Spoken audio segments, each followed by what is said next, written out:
ఓం శాంతి. ఈరోజు మురళి 17/6/2025. మధురమైన పిల్లలారా, మీ కళ్యాణం చేసుకోవాలనుకుంటే అన్ని రకాల పత్యాన్ని ఉంచండి. పుష్పాలుగా అయ్యేందుకు పవిత్రుల చేతితో చేయబడిన శుద్ధమైన భోజనాన్నే తినండి. మధురమైన పిల్లలారా, మీ కళ్యాణం చేసుకోవాలంటే అన్ని రకాల పథ్యము, బాబా చెప్పిన అన్ని నియమ మర్యాదల్ని పాటించండి. అన్ని నియమ మర్యాదల్లో ఆహార పథ్యము, సాంగత్య పథ్యము, బ్రహ్మచర్య వ్రతము అన్నీ వస్తాయి.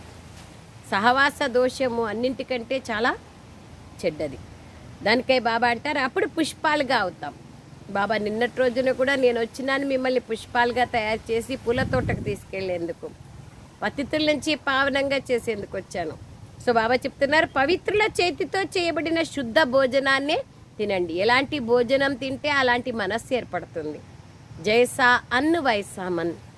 కాబట్టి బాబా అంటారు, పవిత్రులు అంటే ఎవరైతే బాబా నియమ మర్యాదల్లో నడుస్తారో అలాంటి వాళ్ళ చేతితో చేయబడిన మహాప్రసాదాన్ని తినండి. ప్రశ్న: 21 జన్మలు మీతో ఉండే ఏ అభ్యాసమును పిల్లలైనా మీరు ఇప్పుడు ఇక్కడే చేస్తారు? అంటే 21 జన్మలు మన జతలో ఉంటుంది. అది జవాబు: సదా తనువు మనస్సు ద్వారా ఆరోగ్యవంతంగా ఉండే అభ్యాసాన్ని మీరు ఇక్కడి నుండే చేస్తారు. మీరు దదీచి ఋషి వలె యజ్ఞ సేవలో మీ ఎముకలని కూడా ఇచ్చేయాలి. కానీ హఠయోగం యొక్క విషయం ఏదీ లేదు. మీ శరీరాన్ని బలహీనపరుచుకోకూడదు. మీరు యోగం ద్వారా 21 జన్మల కోసం ఆరోగ్యవంతులుగా అవుతారు. దాని అభ్యాసాన్ని ఇక్కడి నుండే చేస్తారు. ఏమంటున్నారు బాబా? 21 జన్మలకు ఏ అభ్యాసం వస్తుంది అంటే బాబా అంటున్నారు, సదా తనువు మనసు ధనము ద్వారా ఆరోగ్యవంతంగా ఉండే అభ్యాసం మీరు ఇక్కడి నుండే చేస్తారు. మీరు దదీచి ఋషి మాదిరి యజ్ఞ సేవలో మీ ఎముకలని కూడా ఇచ్చేయండి. కానీ హఠయోగం యొక్క విషయం లేదు. ఎముకల్ని ఇచ్చేయండి అంటే చాతగాని వాళ్ళు కూడా అన్నీ చేయాలా అని కాదు. మీ శరీరాన్ని బలహీనపరుచుకోకూడదు. మీరు యోగ బలం ద్వారా 21 జన్మలకు ఆరోగ్యవంతులుగా అవుతారు. దాని అభ్యాసాన్ని ఇక్కడి నుండే చేస్తారు. బాబా అంటున్నారు, దాని అభ్యాసం ఇక్కడి నుండినే జరగాలి అని. సారం: మనం దేవతలుగా అవుతున్నాం. మరి నడవడిక ఎలా ఉంది? ఎటువంటి అశుద్ధమైన ఆహార పానీయాలు లేవు కదా అని అంతర్ముఖీలుగా మీతో మీరే మాట్లాడుకోవాలి. బాబా ఏమంటున్నారు? మనం దేవతలుగా అవుతున్నామంటే మన నడవడిక ఎలా ఉంది అని పరిశీలన చేసుకోండి అంటున్నారు. బాబా అంటున్నారు, సారం: మనం దేవతలుగా అవుతున్నాము. మరి మన నడవడిక ఎలా ఉంది?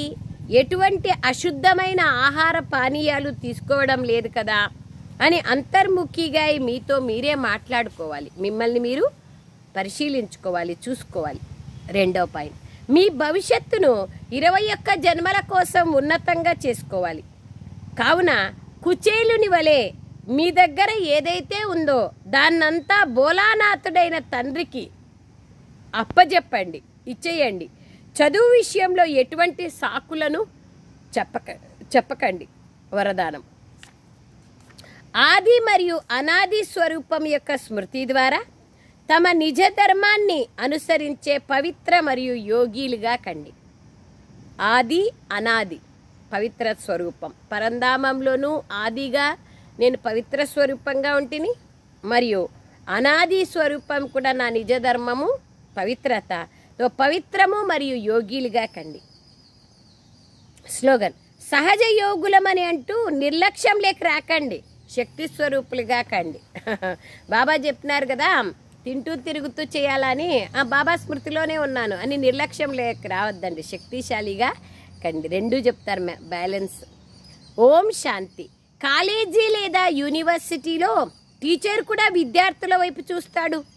గులాబీ పూలు ఎక్కడ ఉన్నారు, ముందు ఎవరు కూర్చున్నారు అని చూస్తారు. ఇది కూడా పూల తోటనే, కానీ నంబర్ వారుగా ఉన్నారు.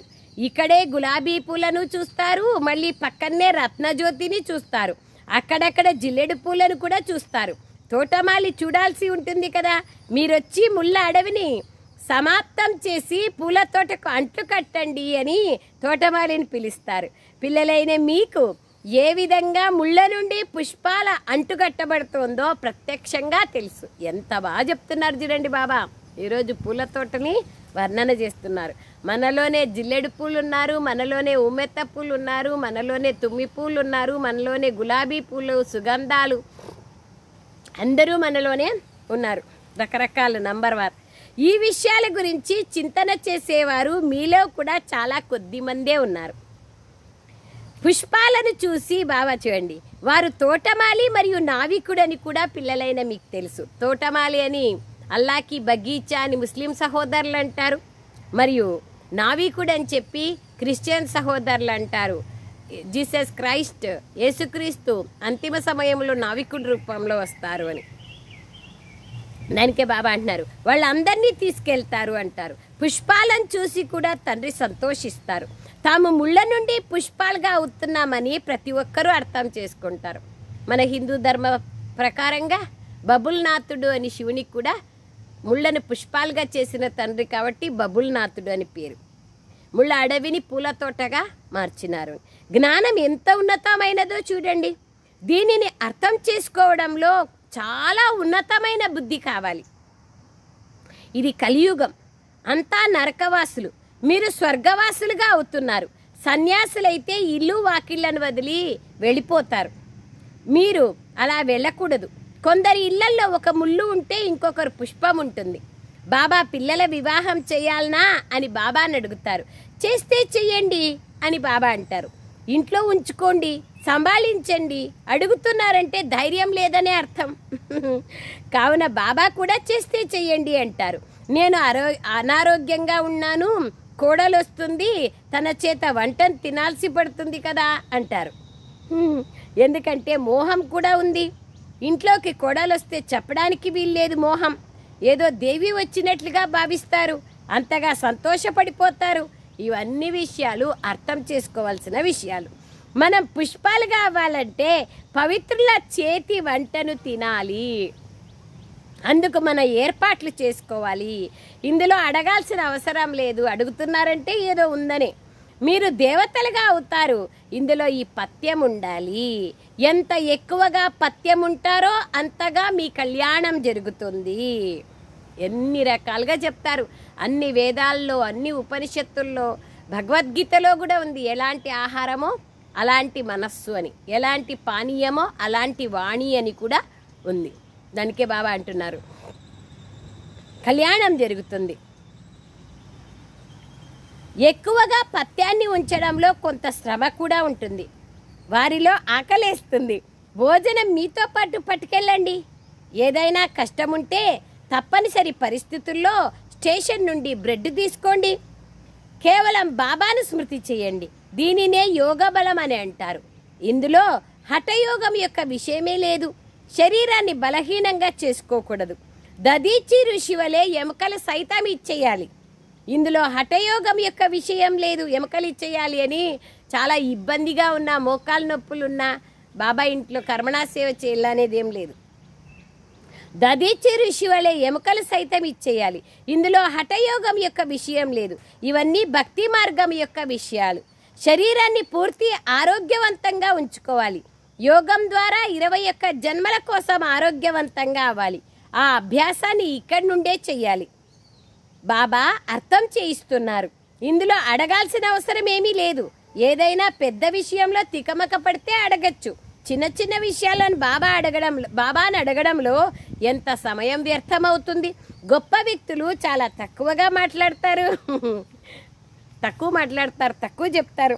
సో బాబా ఎవరు? అందరికన్నా గొప్ప వ్యక్తి శివ బాబా. సద్గతి దాత అని అంటారు బాబాని. రావణ్ణి సద్గతి దాత అన్నారు. అతడు సద్గతి దాత అయినట్లయితే అతన్ని ఎందుకు కాల్చుతారు?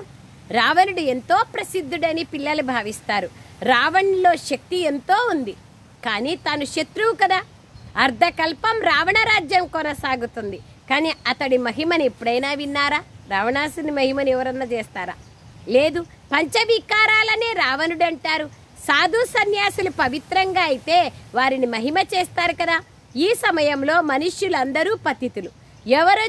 ఎవరైనా పెద్ద వ్యక్తి వచ్చి మేం బాబాని కలవాలి అని అంటే బాబా వారిని ఏమడుగుతారు? రామరాజ్యం మరియు రావణ రాజ్యం అని దేన్నంటారో విన్నారా? మనుష్యులు మరియు దేవతల గురించి విన్నారా అని అడుగుతారు. ఈ సమయంలో మనుష్యుల రాజ్యం ఉందా లేదా దేవతల రాజ్యం ఉందా? మనుష్యులెవరు, దేవతలెవరు? దేవతలు ఏ రాజ్యంలో ఉంటారు? దేవతలు సత్యుగంలో ఉంటారు, అంతే కదా, పవిత్ర లోకంలో ఉంటారు. యథా రాజారాణి తథా ప్రజ. ఇది కొత్త సృష్టినా లేదా పాతదే అని మీరు అడగచ్చు. సత్యుగంలో ఎవరి రాజ్యం ఉండేది? ఇప్పుడు ఎవరి రాజ్యం ఉంది? చిత్రాలైతే మీ దగ్గర ఉన్నాయి. భక్తి ఏమి, జ్ఞానమేమి మీకు తెలుసు. బాబా కూర్చొని తెలియచేస్తున్నారు. భక్తి అవసరం లేదని బాబా చెప్పరు ఎప్పుడు. ఏ మురళీలోనూ పూజ చెయ్యొద్దండి, లేదా టెంకాయ కొట్టొద్దండి, మంగళహారతి ఇవ్వద్దండి అని చెప్పరు ఎప్పుడు. చాలా పాత భక్తులు ఎవరైతే ఉంటారో వాళ్ళే జ్ఞాన మార్గంలో ముందుకెళ్తారని కూడా బాబా చెప్తారు. ఎందుకంటే భక్తి, జ్ఞాన, వైరాగ్యాలు. భక్తి ఫస్ట్ స్టెప్, సెకండ్ జ్ఞానము, తర్వాత వైరాగ్యం. సో జ్ఞానం లేకొచ్చినాను భక్తి చేయనేకూడదు అని ఎవరు చెప్పరు. బాబా ధారణ జరగడం లేదు అని ఏ పిల్లలైతే అంటారో వారితో బాబా, అరే అలఫ్ మరియు వారసత్వం అయితే సహజమే కదా. అలఫ్ అంటే తండ్రి, తండ్రినైనా నన్ను స్మృతి చేస్తే వారసత్వం లభిస్తుంది. స్వయంగా బాబానే చెప్తున్నారు. అల్లా అయిన తండ్రే చెప్తున్నారు. అల్లా అంటే పరమాత్ముడు, శివుడు. భారతదేశంలో శివ జయంతిని కూడా జరుపుకుంటారు. కానీ వారు వచ్చి భారతదేశంను ఎప్పుడు స్వర్గంగా తయారు చేశారు? భారతదేశం స్వర్గంగా ఉండేదని ఎవరికీ తెలియదు, మర్చిపోయారు. మాకు కూడా ఇంతకుముందు మేము స్వర్గాధిపతులుగా ఉండేవాళ్ళమని తెలియదు, బాబా బిడ్డ అయినాక తెలుసు. ఇప్పుడు తండ్రి ద్వారా మేము మళ్ళీ దేవతలుగా అవుతున్నామని అంటారు. అర్థం చేయించేవాడిని నేనే, బాబా ఒక్కరు తప్ప ఎవ్వరు చేయించలేరు. క్షణంలో జీవన్ముక్తి అనే మహిమ కూడా ఉంది. దాని అర్థాన్ని కూడా అర్థం చేసుకోరు. క్షణంలో మీరు స్వర్గదేవతలుగా అయిపోతారు. దీన్ని ఇంద్రసభ అంటారు. వారు వర్షాన్ని కురిపించే వాళ్ళను ఇంద్రుడిగా భావిస్తారు. వాళ్ళు కూడా ఇంద్రుడే. జ్ఞాన వర్షాన్ని కురిపించేదానికి గుర్తుగా చెప్తారు. వర్షాన్ని కురిపించే వారి సభ ఏమైనా జరుగుతుందా? ఇంద్రుడి వజ్రాయుధం, ఇంద్రసభ అంటూ ఏమేమో వినిపిస్తారు. బాబా అంటున్నారు, నేను ఈరోజు మళ్ళీ ఈ పురుషార్థం చేస్తారు. నేడు అంటే ఇప్పుడు ఈ పురుషార్థం చేస్తున్నారు మీరు, జ్ఞానం యొక్క పురుషార్థం. ఇదే వజ్రాయుధం. ఇది చదువు కదా. లాయర్ కోర్స్ చదివేటప్పుడు మేము రేపు లాయర్గా అవుతామని భావిస్తారు. అలాగే మీరు ఇప్పుడు చదువుతున్నారు. రేపు శరీరాన్ని వదిలి రాజ్యంలోకి వెళ్ళి జన్మ తీసుకుంటారు. మీరు భవిష్యత్తు కోసం ప్రాలబ్ధాన్ని పొందుతారు. ఇక్కడి నుండే చదువుకొని వెళ్తారు. మళ్ళీ మన జన్మ సత్యుగంలో జరుగుతుంది. యువరాజులుగా, యువరాణులుగా అయ్యే లక్ష్యం ఉంది. ఇది రాజయోగం కదా. బాబా మా బుద్ధి నిలవడం లేదు అని కొంతమంది చెప్తారు. మరి మీ భాగ్యంలో అలా ఉందేమో, నేను ఇంత చెప్పినా అర్థం కాకుంటే మీ భాగ్యం అంతే ఉందేమో అంటున్నారు బాబా. డ్రామాలో పాత్ర అలా ఉంది, దానిని బాబా ఎలా మార్చగలరు? స్వర్గాధిపతులుగా అయ్యేందుకు అందరూ హక్కుదారులే, కానీ నంబర్ వారుగా అయితే అవుతారు కదా. అందరూ రాజులుగా కారు. ఈశ్వరీయ శక్తి ఉన్నట్లయితే మరి అందరినీ రాజులుగా చేసేసేయాలి. భగవంతునిలో శక్తి ఉంటే చనిపోయిన వాళ్ళని కూడా బతికించవచ్చు కదా అంటారు. శక్తి ఉంటే అందరినీ చేసేయాలి కదా అంటారు. అందరినీ చేసేస్తే అందరూ రాజులైతే తుంబీరాని, మైబీరాని, కౌన్ బరేగా గర్కా పాని అని అందరూ రాజులు, అందరూ రాణిలు అయితే ఇంట్లో నీళ్ళు నింపేవాళ్ళు ఎవరు అన్నారంట. నంబర్ వారైతే ఉండాలి కదా. మరి అలాంటప్పుడు ప్రజలు ఎక్కడి నుంచి వస్తారు? ఇవన్నీ విషయాలు అర్థం చేసుకోవాల్సిన విషయాలు. అందరూ రాజులుగా కారు. ఈ లక్ష్మీనారాయణల రాజ్యం ఉండేది. ఇప్పుడు కేవలం నామమాత్ర మహారాజులుగా, మహారాణులుగా ఉన్నారు. టైటిల్ని కూడా ఇచ్చేస్తారు. 1,00,000, 2,00,000 ఇవ్వడంతో బాబా అంటున్నారు రాజారాణి టైటిల్ లభించేస్తుంది. ఆ తర్వాత నడవడికని కూడా అలా ఉంచుకోవాలి కదా. మనం శ్రీమతం పైన మన రాజ్యస్థాపన చేసుకుంటున్నామని ఇప్పుడు పిల్లలైన మీకు తెలుసు. అక్కడ అందరూ సుందరంగా తెల్లగా ఉంటారు, అంటే పవిత్రంగా. ఈ లక్ష్మీనారాయణల రాజ్యం ఉండేది. శాస్త్రాలలో కల్పమాయుషుని ఎక్కువగా చేయడంతో మనుషులు మర్చిపోయినారు. ఇప్పుడు మీరు నల్లవారి నుండి తెల్లవారిగా అనగా పవిత్రంగా అవుతున్నారు. దేవతలు ఏమన్నా నల్లగా అవుతారా? లేదు, వాళ్ళు పవిత్రులు. కానీ కృష్ణుణ్ణి నల్లగా, రాధను తెల్లగా చూపిస్తారు. ఇరువురు సుందరంగానే ఉంటారు కదా. కామాగ్ని పైన కూర్చొని ఇరువురు నల్లగా అయిపోతారు దేహభ్రాంతి లేకొచ్చి. అక్కడ స్వర్ణిమ ప్రపంచానికి అధిపతులుగా ఉంటారు. ఇక్కడ ఇది కలియుగ ప్రపంచం. పిల్లలైన మీకు ఒకటి లోపల సంతోషం ఉండాలి, అలాగే దైవీ గుణాలను కూడా ధారణ చెయ్యాలి. బాబా బీడీ సిగరెట్ వదలడం లేదు అని ఒకరంటే బాబా అంటున్నారు, అచ్చా మరి చాలా బాగా తాగు అంటారు. ఇందులో అడిగేదేముంది? ఏమన్నా అడుగుతారా? అట్లా పథ్యం చేయకపోతే కింద పడిపోతారు. తమకు తామే అర్థం చేసుకోవాలి కదా. మనం దేవతలుగా అవుతున్నాము, మరి మన నడవడిక, ఆహార పానీయాలు ఎలా ఉండాలి? మేము లక్ష్మిగా అవుతాము, నారాయణ్ని వరిస్తాము అంటారు. అచ్చా మరి అటువంటి గుణాలు ఉన్నాయా చూసుకోండి. మిమ్మల్ని మీరు, నేను బీడీ తాగుతున్నాను మరి నారాయణుడిగా కాగలనా? నారదుని కథ కూడా ఉంది కదా. నారదుడు ఎవరో కాదు, మనుష్యులందరూ భక్తులే, నారదులే. నారదుడు లక్ష్మిని వరించాలంటే ఒకసారి అద్దంలో ముఖం చూసుకోమంటే కోతిలాగా కనిపించిందంట. అది శాస్త్రాల్లో చెప్తారు. అది బాబా అంటున్నారు, దేవతలుగా అయ్యే పిల్లలు అంతర్ముఖులుగా అయ్యి మేము దేవతలుగా అవుతున్నప్పుడు మరి మా నడవడిక ఎలా ఉండాలి అని మీతో మీరు మాట్లాడుకోండి. మనం దేవతలుగా అవుతాం కావున మద్యము తాగడము, సరాయి బ్రాంతి తాగడము, బీడీ సిగరెట్ తాగడము ఇవన్నీ ఉండకూడదు. వికారాల్లోకి వెళ్ళకూడదు. అలాగే పతితుల చేతితో వంట భోజనం తినకూడదు, లేకపోతే దాని ప్రభావం మీ స్థితి పైన పడుతుంది. ఈ విషయాలను బాబాయే కూర్చొని అర్థం చేస్తున్నారు. డ్రామా రహస్యాన్ని కూడా ఎవ్వరికీ తెలియదు. ఇది నాటకం కదా. అందరూ పాత్రదారులు. ఆత్మలమైన మనం పైనుండి వస్తాం. పాత్రను మనం నటిస్తూ నటిస్తూ ప్రపంచంలోని నటులే అభినయిస్తారు కదా. అందరికీ తమ తమ పాత్ర ఉంది. ఎంతమంది పాత్రదారులు ఉన్నారు. ఒకరి పాత్ర మరొకరితో కలవదంత అద్భుతమైన నాటకం. ఎటువంటి పాత్రను అభినయిస్తారు? ఇది వెరైటీ ధర్మాల వృక్షం. ఒక్క మామిడి వృక్షాన్ని వెరైటీ వృక్షం అని అనలేరు. అందులో కేవలం మామిడి పండ్లే వస్తాయి. అట్లా అంటారా? ఏమన్నా మామిడి చెట్టు ఒకటేనా వెరైటీ వృక్షం? మరి వృక్షాన్ని అతిపెద్ద వృక్షం అంటారు. ఇది మనుష్య సృష్టి వృక్షమే, కానీ దీనికి వెరైటీ ధర్మాల వృక్షం అని పేరుంది. బీజం ఒక్కటే.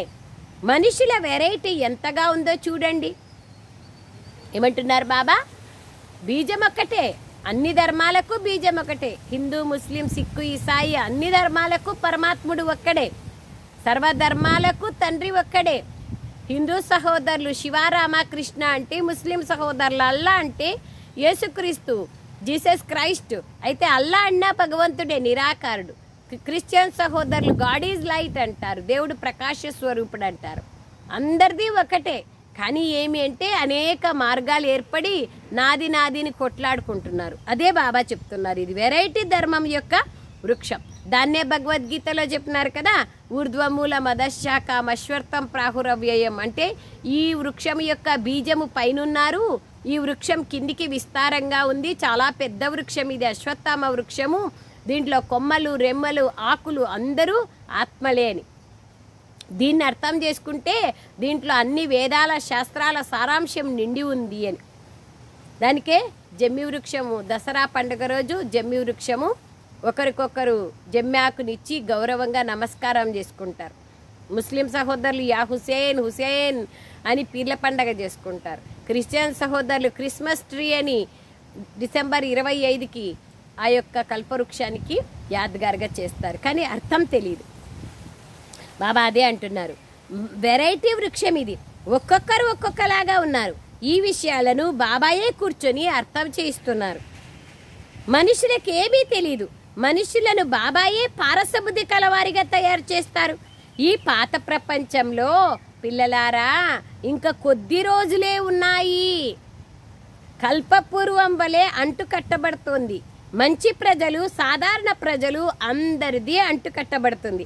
ఇక్కడే రాజధాని స్థాపన జరుగుతోంది. పిల్లలకు ప్రతి విషయంలోనూ బుద్ధి పనిచేస్తూ ఉండాలి. మురళి వింటూ విననట్లుగా ఉండడం కాదు. బాగా అర్థం చేసుకోండి. ఒక చెవిలో వినేది మరొక చెవిలో వదిలేసేది కాదు మురళిని. ఇక్కడ కూర్చుంటూ కూడా కొంతమంది పిల్లల బుద్ధి బయటికి పరిగెడుతూ ఉంటుంది. కొందరు సముఖంగా మురళి వింటూ ఎంతగానో పులకరించిపోతారు. మురళీ కొరకు పరుగులు తీస్తారు. ఎవరప్ప అట్లా పుణ్యాత్ములు? భగవంతుడు చదివిస్తున్నారు, కావున ఇటువంటి చదువును వదలకూడదు అంటారు. చూస్తున్నారా ఎంత గ్రేట్.